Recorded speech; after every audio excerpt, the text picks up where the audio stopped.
take advantage of the time to learn a little bit about recruitment and catching some hard to find unicorns for positions in an organization. So quickly, a little bit about me. If you haven't connected with me already on LinkedIn, please do. There, I focus on helping public sector agencies recruit, retain, and engage talent. And I have a passion for overcoming recruitment challenges and competing and winning in the talent game. I did my first website by hand nearly 25 years ago, and since then I bring digital design and social media marketing and data analytics and brand strategies to organizations. Formerly, I have a few engineering degrees from Cornell, and happy to present to you today.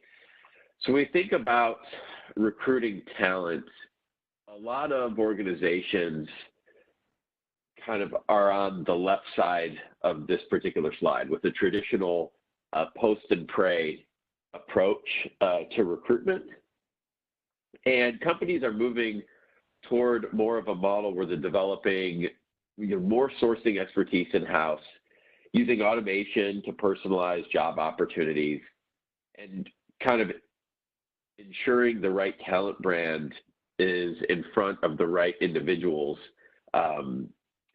to arm their organization to find the right talent pools and move away from a reactive traditional model. And so in this diagram that I put together for you, adapted from LinkedIn, you see on the bottom, you have sourcing. The blue is sourcing, and it's probably maybe a little bit hard to read, but it moves up from sourcing to jobs to brand to metrics.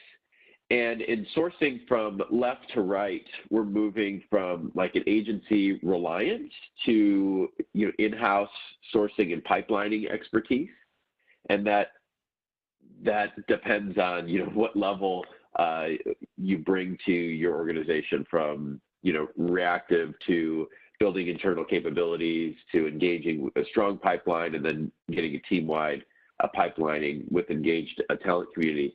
The one above that, jobs, again, moving from post and pray to targeted and personalized job matching that's very segmented and I guess executed very efficiently. On a brand standpoint, it's the purple section, from no consideration of your talent brand at all to developing an employer branding strategy and implementing that. And then from a metrics standpoint, from no metrics established to using talent data to improve recruiting effectiveness, and then ultimately use that to shape organizational strategy. So the first thing that I think about when I'm looking at how are we trying to find, hard to find talent is understanding what that target demographic is. And I use an exercise a lot of times, and most of the time I do this sort of in my head as I'm thinking through a problem. But the exercise is really trying to get inside the mindset of a typical candidate, and what do they think and feel? What do they hear? What do they say and do? What do they see? What's their environment like? What are their pain factors, their fears, frustrations, obstacles, and then the gain side? What are their wants, needs, measures of success, and obstacles? And you can think of this, for example, in, like, let's say you're trying to hire a whole bunch of seasonal workers for a public parks, and you want to have 700 lifeguards for your organization. And you say, well, we're just having a really hard time hiring all of these lifeguards, and why is that? And I think about, well, who is that target demographic? Maybe high school kids, maybe junior college kids, maybe college kids that are home for summer. And how can you reach them more effectively? And by posting an ad within your organization online or even on LinkedIn, it's probably not going to be the way that those people are going to listen. So maybe it's about reaching out to influencers in high schools that have a big social connection and say, hey, do you mind posting this for me, we're looking to hire a whole bunch of lifeguards, and I noticed you have a lot of social reach, and then doing that for multiple influencers to get the word out. And of course, that's going to link back to a particular job promotion or job ad with more detailed information. But the point is to find where is that target demographic and how can we potentially reach them where they are, right? And with the behaviors that they typically do on a day-to-day basis to solve that problem. And so all of these different positions, you know, let's say a highly technical position that we also want management skills, there are silos for that in different places, and having an understanding of where to go is incredibly important. Let's see here. So I think of it as almost like focus groups. So when we think about a particular population that we're trying to recruit,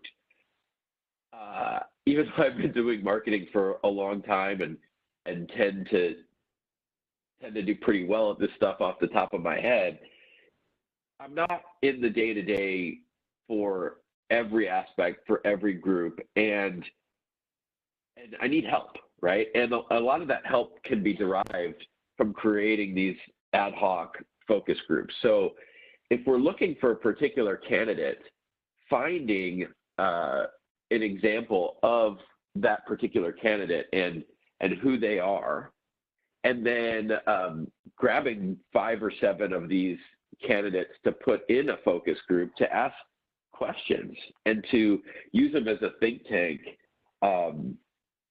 Talk about recruitment channels. You know, where should we be posting? Where should we be looking? Where are the watering holes?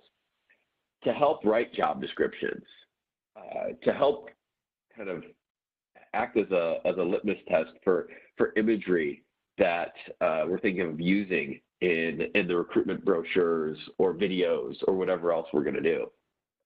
And what we're really looking for is to try to increase the likelihood that we're going to resonate with whatever that target demographic is. So in one case, if it's, you know, people that are going to work at as a lifeguard, what's going to resonate with them versus, you know, a very highly technical position that we also want, you know, leadership abilities.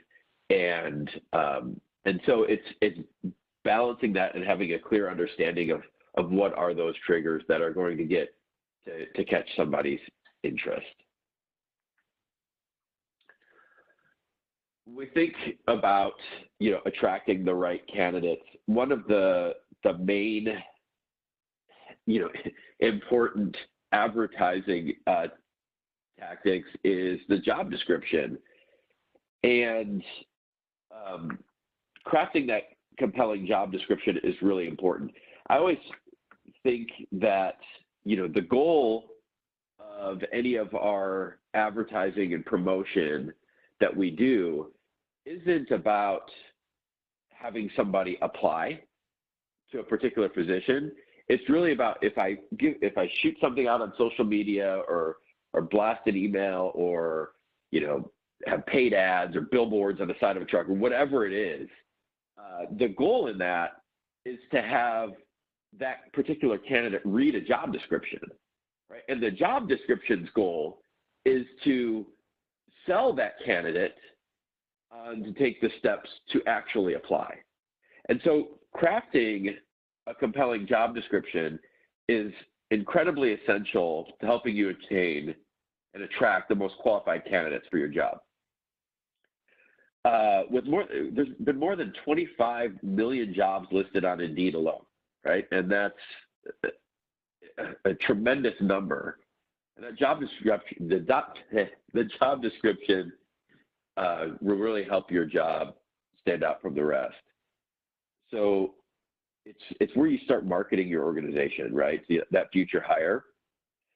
And the key to writing that effective job description is to find the perfect balance between providing enough detail so candidates understand the role and your organization while keeping your description concise. So again, according to Indeed, job descriptions between 700 and 2,000 characters get up to 30% more applications. And once you have that draft of a job description, it's important to shop it externally to see if someone outside your organization would understand what the job is by reading the first two paragraphs of the job description. I always find it interesting, different state workers that I talk to, even friends and family of mine, and they have a job with the state, and they go into their first day of their job, and they have no idea what they're even supposed to be doing. I've even heard stories where they don't even know how much they're supposed to get paid, which is crazy. But if it's that hard, you think in today's ADD society, where the second that we kind of aren't being stimulated, we're grabbing our phone and looking at Instagram or Facebook or something else, we really have to look at catching attention quickly. And I think of like a Starbucks experiment. So if you had a Starbucks in a typical location where you would be finding a candidate, and you walked up to somebody and you said, "Hey, do you mind, could I give you a $5 Starbucks gift card, or could I buy you a cup of coffee if you read this job description and answer a few questions for me? What's the job we're hiring for? What would you be doing if you had this job? And if you had the skills listed and could do the job, would you apply? Why or why not?" And if the answers are not clear, right, and you ask a few different people and they don't know, then there's probably room to modify that description to make it a little bit more clear. So I look at job descriptions in the following sections.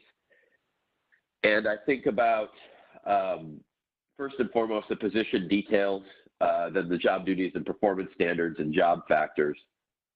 And position details should really include a summary. And that, especially if the position details is really long, and that summary is a 1 to 3 paragraph that kind of brings to light the main points of the job description. And that could include, key responsibilities, functions and duties, education and experience, requirements, and any other pertinent information like scheduling requirements, travel, etc. The job duties section is the foundation of the description, though, and it conveys the complexity, scope, and level of responsibility of the job. So because of how significant this is, it's important to be very accurate, concise, and completely describe the duties and responsibilities of the job. And I think of it as like, you really have to look at it from the candidate's perspective. Why do they want to work and do this particular function?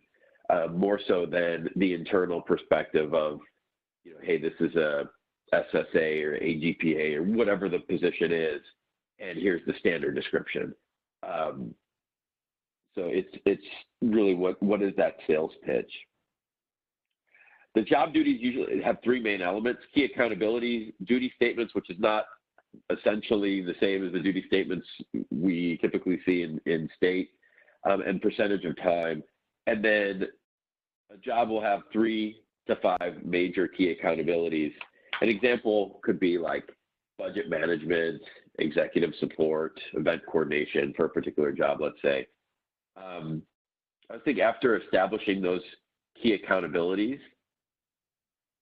we generate specific job duties that are associated with each. And those are individual tasks or duties that correspond to the key accountability. So I have an example here.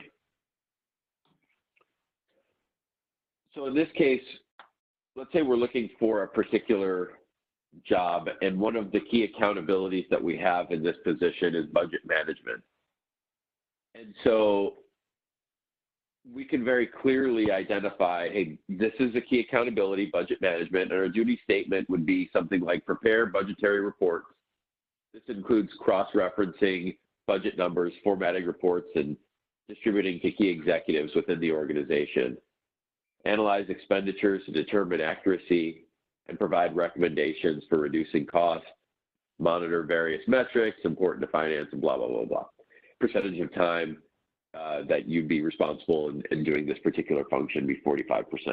So it's very clear in this case what you'd be accountable for in the budget management and how you would go about doing that particular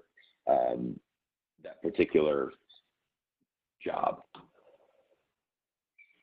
When we get into performance standards, we're thinking about expectations of the job, right? And we want to depict the knowledge, skills, and abilities necessary to be successful in that particular position. And this is going to be the basis to measure performance. An example of performance standards would be, must be capable of setting priorities and working under pressure. An ability to work well with internal and external coworkers is essential. Knowledge of Microsoft Office suite is imperative. In today's day and age, maybe historical performance of telecommuting, right? Those job factors section is the knowledge and skills required to successfully function in the job. And that carries a variety of areas pertaining to the job. For example, the level of education and experience, supervision that's been received, and analytical skills required for the job, things like that. But it really comes through to where, hey, we understand what this job is, and every piece is sort of asking the prospective employee to read that next section, right? So we're building on itself. So we get excited about reading a summary. Then we say, okay, then does this fit me? Do I agree with these performance standards? And now, do I have the job factors so that I can meet this particular position? So I have a quick question for everybody. If people can pull up their chat window. And I just wanted to ask, what is the biggest problem that you're typically seeing and that you typically have right now in recruitment? So if you can just throw in a quick statement there in the chat, or a couple words, and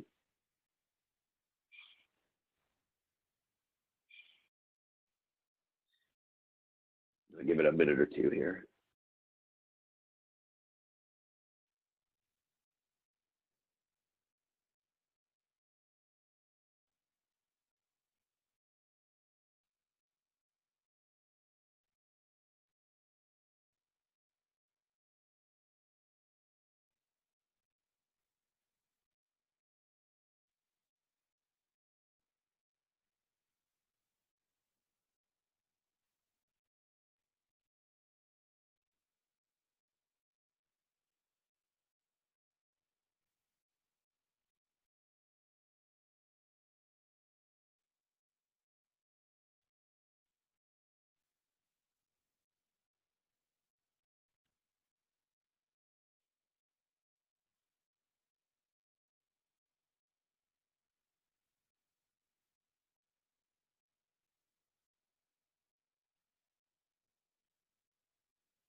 All right, cool. We have a handful of answers here.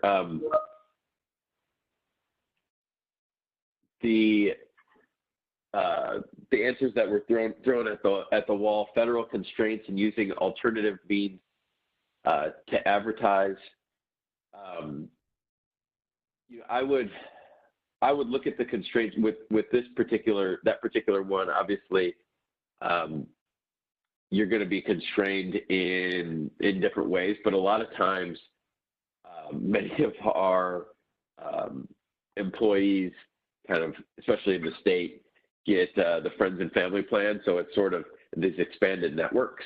And how do you leverage those networks when you're kind of up against the wall of how to advertise?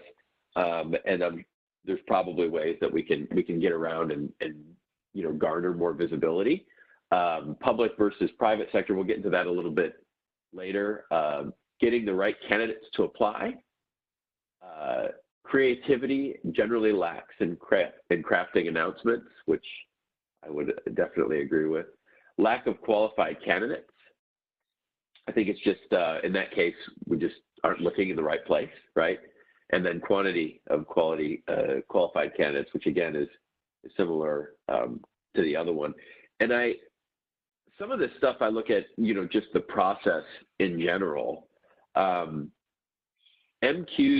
to me are a very interesting thing, because I think of minimum qualifications and applying for jobs a lot like dating.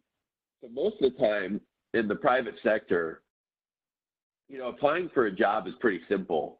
It's a one-click resume submission on like Indeed or something, or a quick application, or maybe you have all your information saved somewhere, right? And I think of that like an internal conversation via phone or email or Match.com message back and forth, right? And as we go through the interview process, typically we have a few rounds of interviews, right? From phone conversations to interview panels.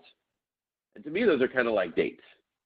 When a company or organization asks for references and starts doing background checks, it's really like introducing them to your family, right? And in this case, this is my girlfriend Erica and myself, and these things kind of progress over time to introducing them to your friends. In the hiring process from the public sector, it's totally different, right? It's like we start by introducing people to your family or asking for them to get married. When we're doing reference and background checks, for anyone that's done this recently, it's like introducing your significant other to your family, which is terrifying. Families have a tendency to like really get to know them and ask those typical uncomfortable questions about finances, long-term goals, past history, all that type stuff. And unfortunately, with the public sector, we kind of have this arranged marriage mentality where many of the MQs are designed to introduce a potential candidate to their family before we even had that first conversation. And with that type of sales process, it's really hard for a prospect to jump into a situation unless, one, they have no other options, right? Their rent is late. They just need a job to pay the bills. But at the same time, public sector jobs take forever to get, so that won't work. Two, they had no other options. Or three, they're already in an arranged marriage culture, which would be like a current public sector employee or new public sector employee that has a friend or family that can hold their hand and guide them through the process. And so the important thing to think about is like to make sure that those MQs are actually minimum qualifications and aren't planning a wedding without even having that room for the original conversation. How much can we make this a minimum and decrease the barrier to entry? And I know that there are laws and regulations and rules that we have to follow, but to really look at it from a minimum standpoint than a what's nice to have. And if we're going to the right watering holes to find people, it should work out, right? Once we know where we're going and kind of have dialed in our job descriptions, because again, once we get somebody there, we want them to apply. We have to get smart with content marketing. And content marketing, it's really about creating and publishing unique and interesting recruiting content that matters to the prospective candidates. So we can build a reputation as an employer of choice and generate and capture interest, your organization, and help applicants find your organization easily when they search online. But we really need to use content to invite and drive job seekers based on recruiting events and organizational meetups or thought leadership for a particular topic, especially when we're looking at these hard to find positions.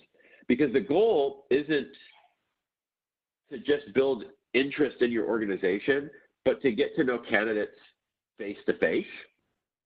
And we have to be mindful that it's not what we say, it's how we say it and how people feel when they hear it. So do the right people feel, what we want them to feel?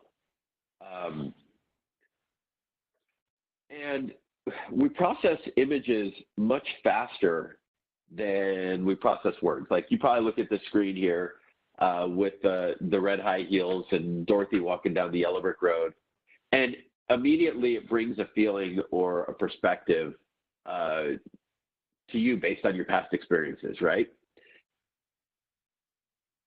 We want to go where the talent is, right? We want to follow that yellow brick road to talent and pick those right platforms, whether it's Facebook, Twitter, Instagram, Snapchat, LinkedIn, web, all of the above, billboards, street signs. Denver has a great job doing a strategy of branding the entire city as work at a place that you love. But so there's all these different goals and different aspects of how we can do this. But at the end, it's where is that target demographic and how do we go where they are? And then how do we resonate with the imagery that's going to elicit a feeling? Because at the end, the words aren't going to necessarily stick so much.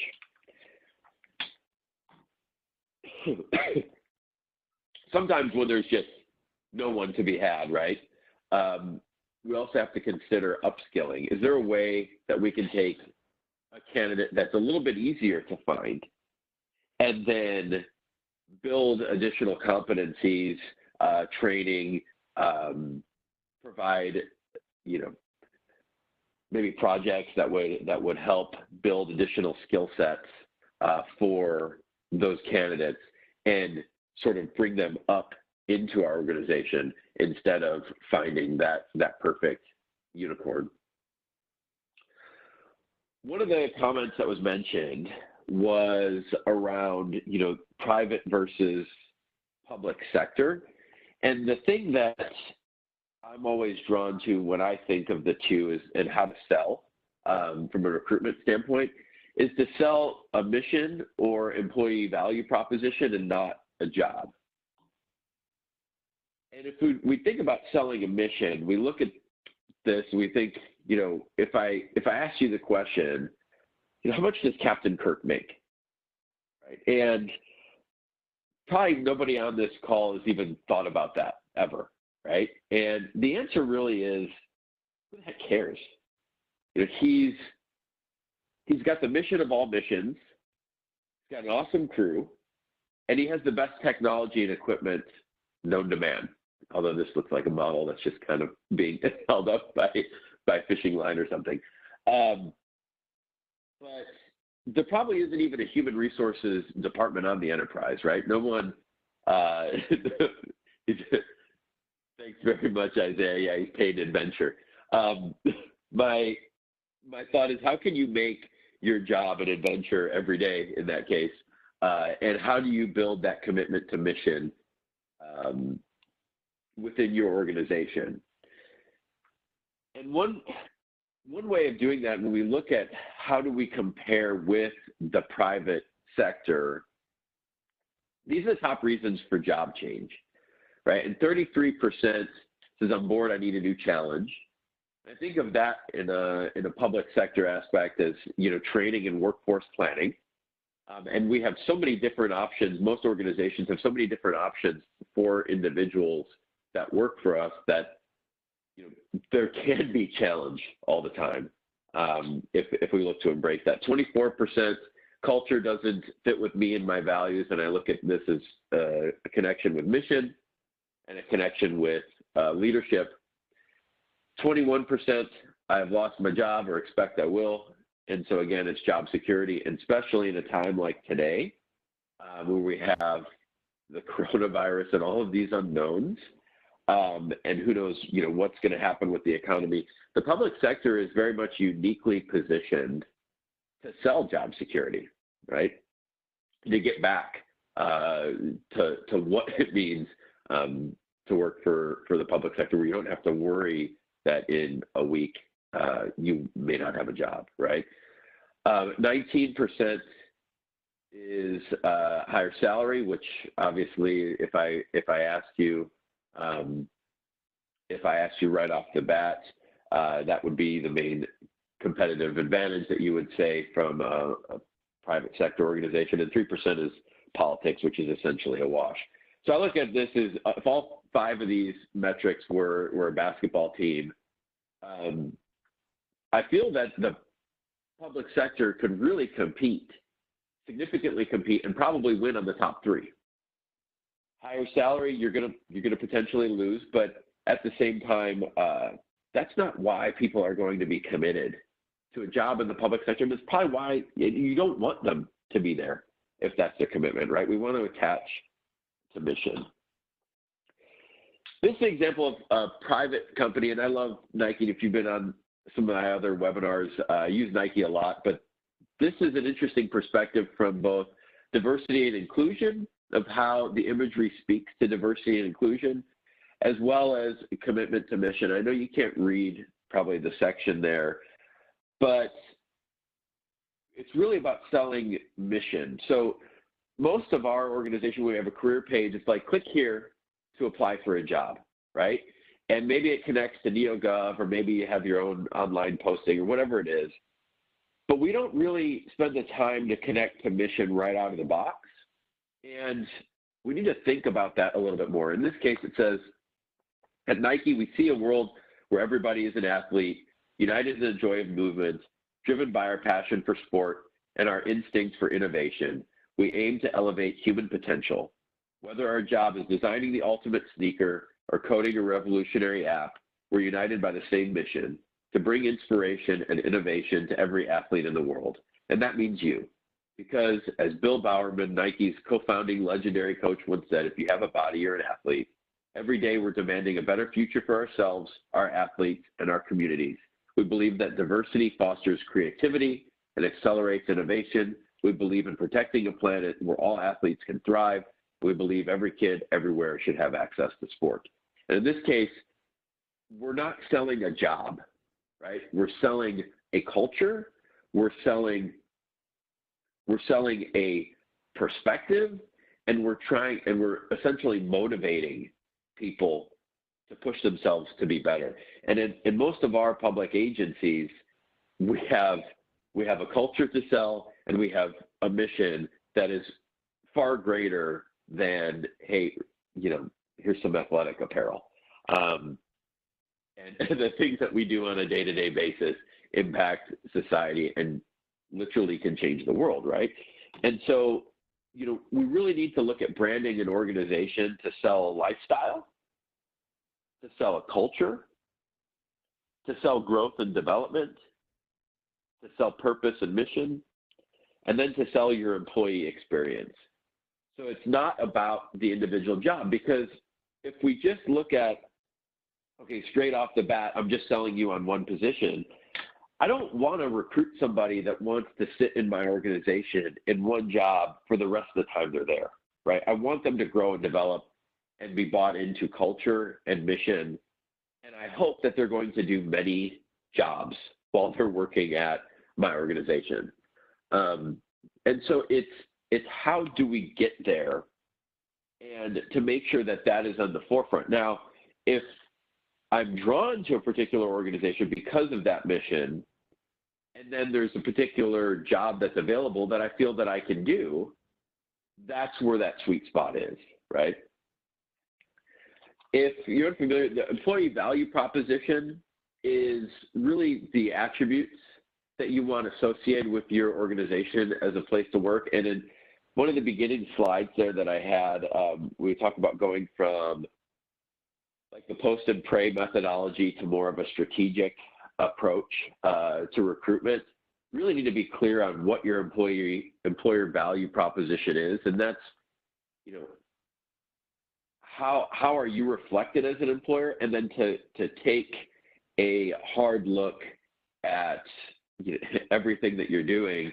If you say, okay, I want to be for example, if I want to be a progressive employer that has, innovative employer, and I'm not saying that necessarily the case for a lot of organizations, and then at the same time, if your website looked really, really old, that would not be incongruent, or your social media didn't reflect that, right? It wouldn't be incongruent. So having an understanding of where you want to be, and then taking an honest look of where you are, and is there a gap there that we need to address. And your employer brand is how you're delivering your employer value proposition, right? So whatever you want it to look like, how is that being messaged both internally and externally? Because we have to reinforce who we are as an employer inside our organization and culture just as much as we think about externally, especially if we're looking for people to, refer candidates and kind of grow our organization from the inside. So this question here, do you think that, let me go back. Do you think that your employer brand resonates currently with the candidates that you want? And Julie, I don't know, do we have a poll question for this one? Julie there? Yes, are you able to see that poll? I've opened it up. I see it, but it's the wrong question here. Well, let's take this question first. Yeah. let me go forward here on the slide deck. Here we go. Maybe. Launch, about the launch strategy. Yeah. So when we look at individual positions, and especially hard to find positions, it's important to have a recruitment launch strategy. And what that is to not just simply putting your jobs on sites like LinkedIn, Glassdoor, Indeed, NeoGov, or wherever, and posting and waiting and thinking you're going to get candidates. It's really being deliberative and comprehensive. So it's looking at a recruitment strategy for each position that you post, and really looking at answering questions like, how do we utilize organic and paid social media? What platforms are best for the skill set? Is the job description, current? Are the MQs really the minimum qualifications? Are we leveraging our organization internally? And, what's worked in the past? What images resonate with the position? How do we leverage internal groups, employee resource groups? How are we going to measure success? And really looking at, if it's a easy position to recruit, maybe it's a very simple strategy, right? And if it's a hard one, like, how are we going to get there? What's it going to look like? So the question on the poll is, does your organization currently have a recruitment launch strategy? So if you had a particular recruitment, do you know what you would do based on position? So if everyone can just answer the question there. Yes, no, I don't know. Okay, so answers are coming in. Poll is over to the right of your screen, and we'll just give this maybe another 10 seconds, and then we'll close it and share the results.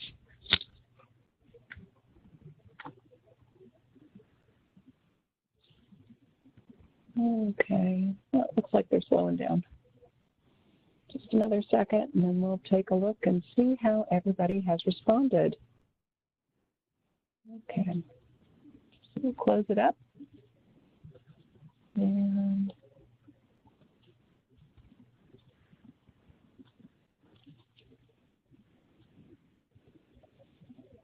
okay, and let's see those poll results.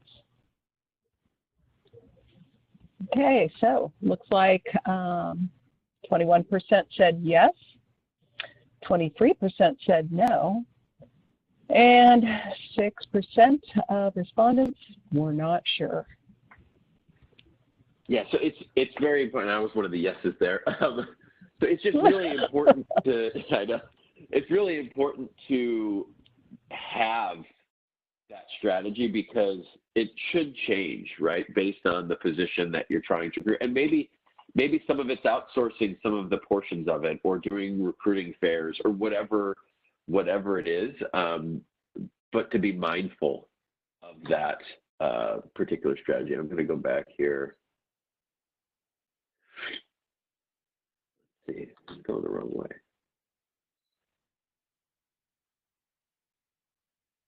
Talking about, the employer brand and your employer brand resonating with candidates, the reason why it's important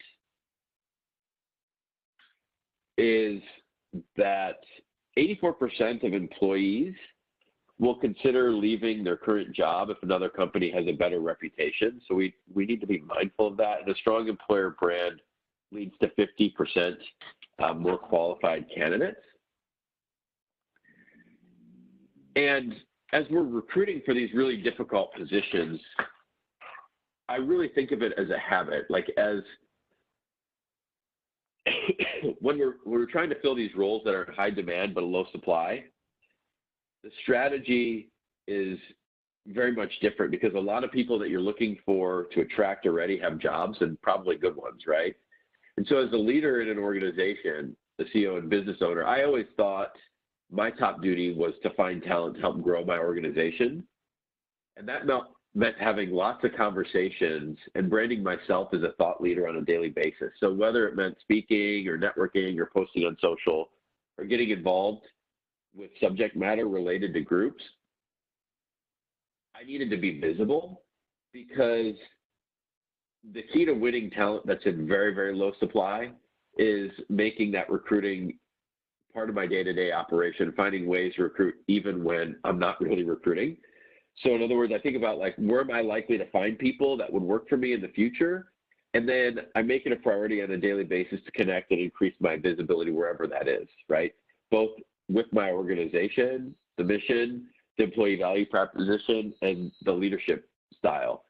So a lot of times I'll leverage LinkedIn, right? And I love LinkedIn because, and I'm not huge with Facebook and Instagram and all the rest of that stuff because honestly, typically I mostly think about business concepts of my day-to-day life.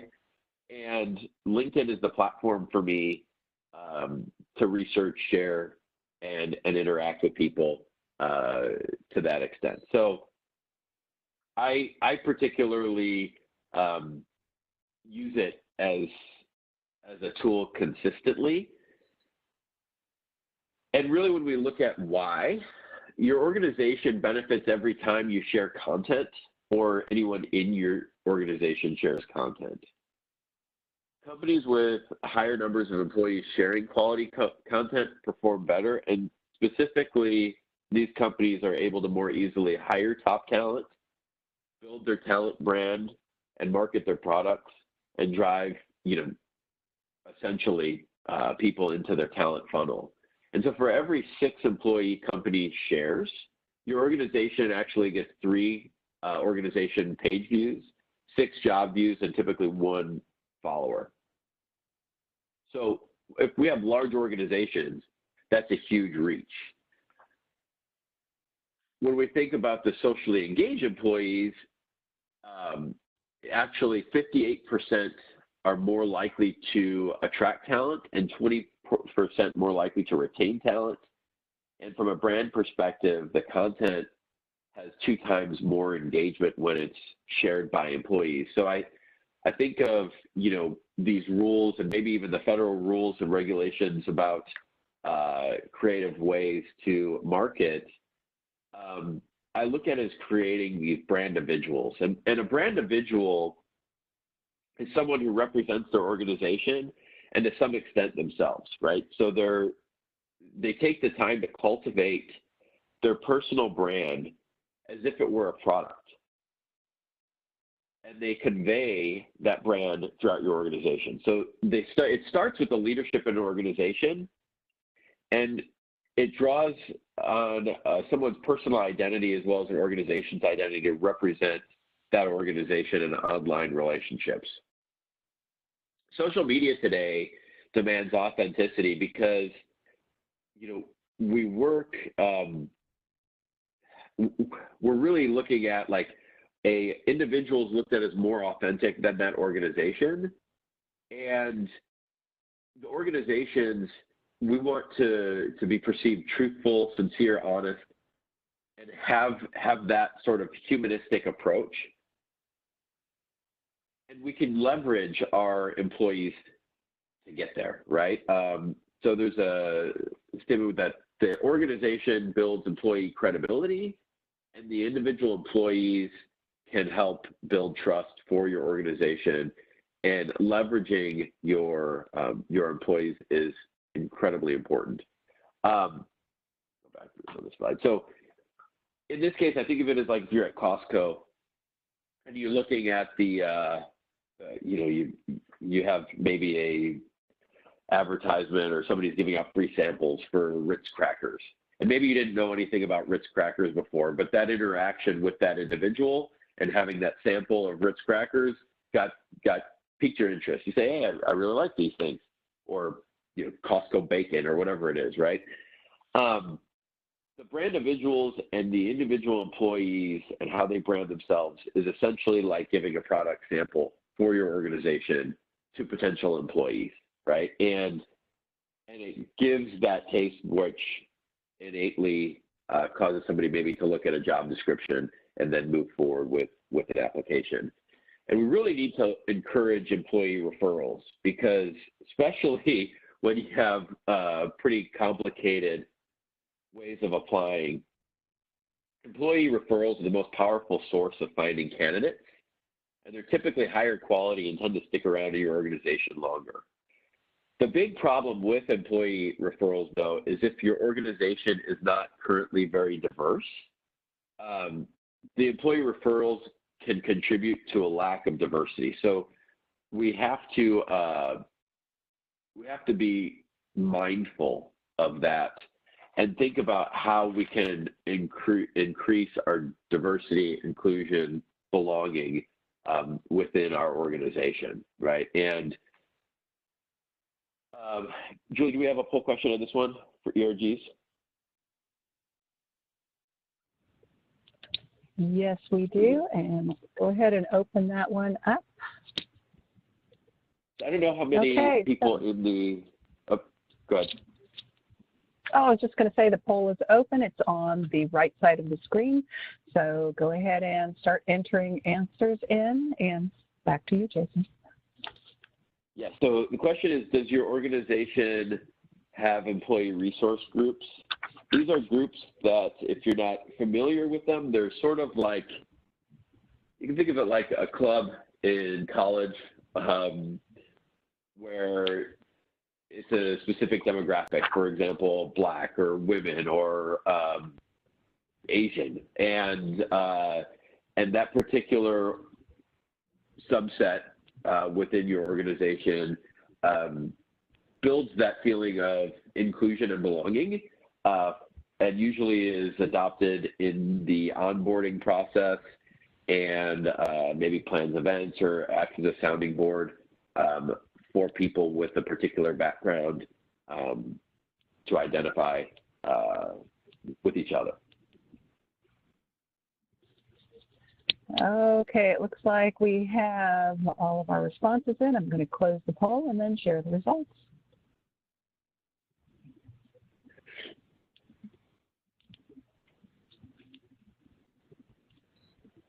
Okay, here we go. Okay, can you see results? Yeah, so not a lot, right, that have right. ERGs.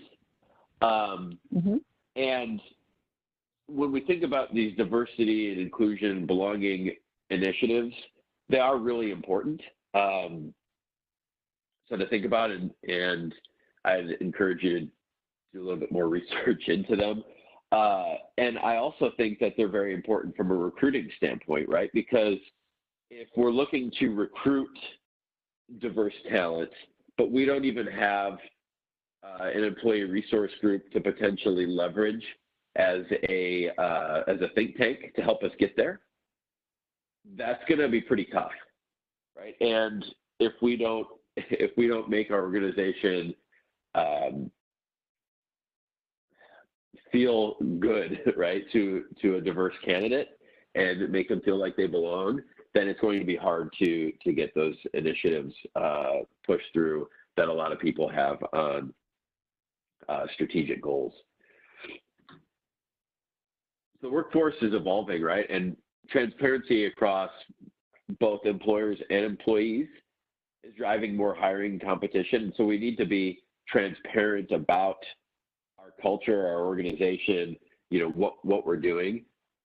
I have a few examples, but we're getting here short on time, but I'll show you from a diversity and inclusion sense. See if I can share.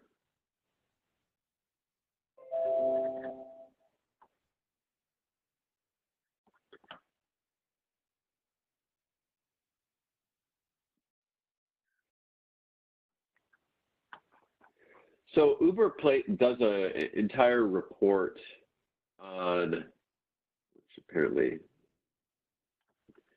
my Adobe Acrobat is out of memory. Uber does an entire report on diversity and inclusion, and they do let's see if this will work again.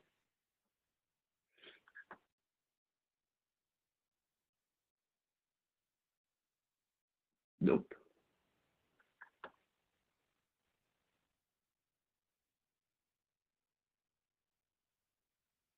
Well, this one works. Different example. So this is CalPERS, and CalPERS also does a diversity inclusion report to build transparency for their D&I initiatives. They have a great message from the CEO of CalPERS, talks about why diversity and inclusion is important. And then you can see the transparency in ethnic diversity, where they are currently, where they're going, and it's very focused as to why, and it's not about hey, we're at the place that we want to be. It's more about this is where we are, and this is what we're trying to do, right? And in this case, with percentage of team members with disabilities, they're saying, hey, we've reached what we're trying to do here. But these sorts of reports and being transparent helps with recruitment efforts for diverse talent, because it's not just talking the talk, right? It's spending the time to understand it and to present that transparency to the future workforce. Go back to my PowerPoint here.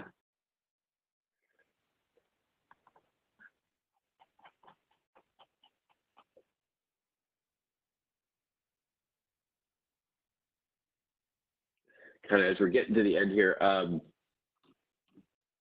quickly, if you're bored with the coronavirus and everything else going on, we have launched a podcast. We're inviting a whole bunch of different perspectives on sort of work, life, and the balance between the two of those things, or the lack of balance.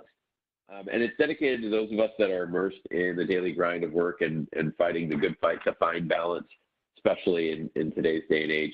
So I'd kind of reach out to you and say, check us out on iTunes or Spotify if you're interested. Any questions? We have probably about 3 to 4 minutes here. Great. Thanks, Jason. We actually do have a few questions. I think we can probably get at least a couple of them in. So first one that has come in is, what would you say are the most important stages of the selection process? From the selection standpoint, I would say making sure that your job description, if you have a whole bunch of candidates, that you're getting the right candidate, and you're not just trying to cast a net where you get 5,000 applications when it's a very specific criteria that you want to whittle it down to. So to make sure that the people that are applying are the right fit, and the goal should be, maybe 1 to 5 candidates that are going to fit perfectly. If you only got one application for a job but it was a perfect applicant, that would be fantastic, right?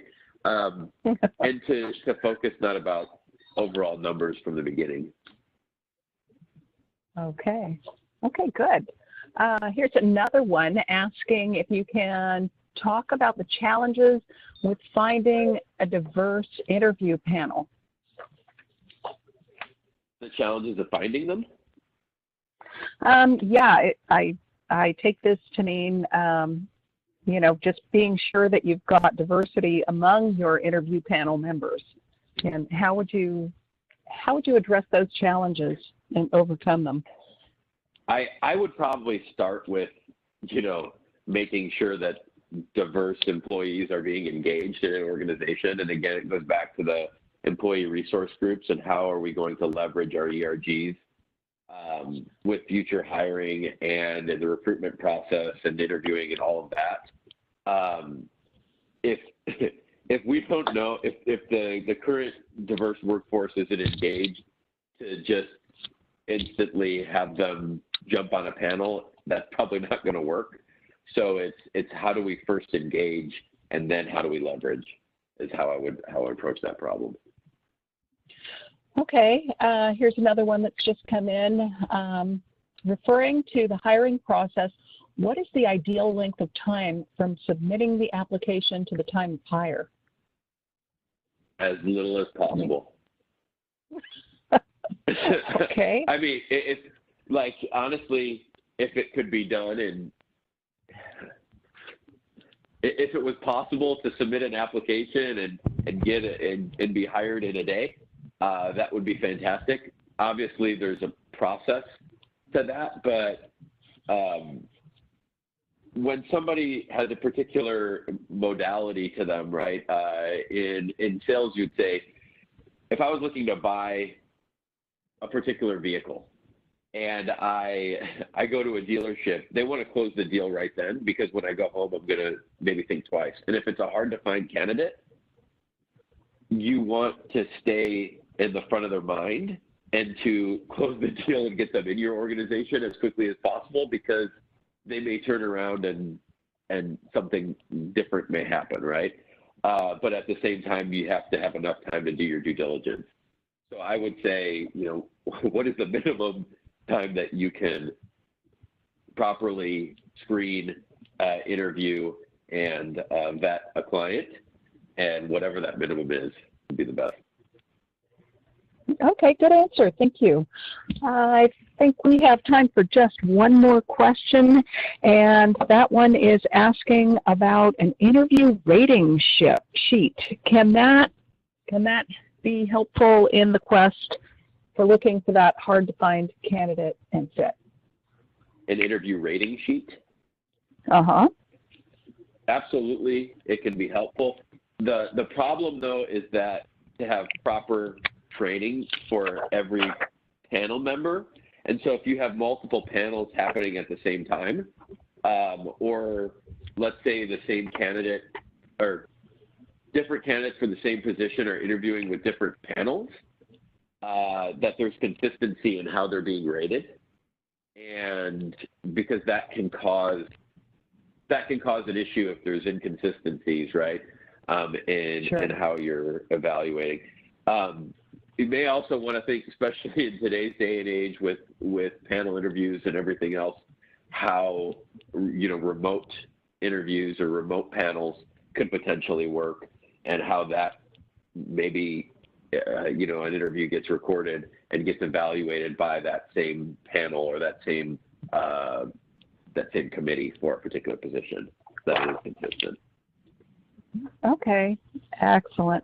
Well, that does put us at time now. So, Jason, I want to thank you for sharing your insight with this great presentation. This was a really fun one. And I want to thank you to everyone who joined us today. We will send an email with a link to today's recording and slide deck as soon as the recording is available. So Thank you all, and have a great day. Bye.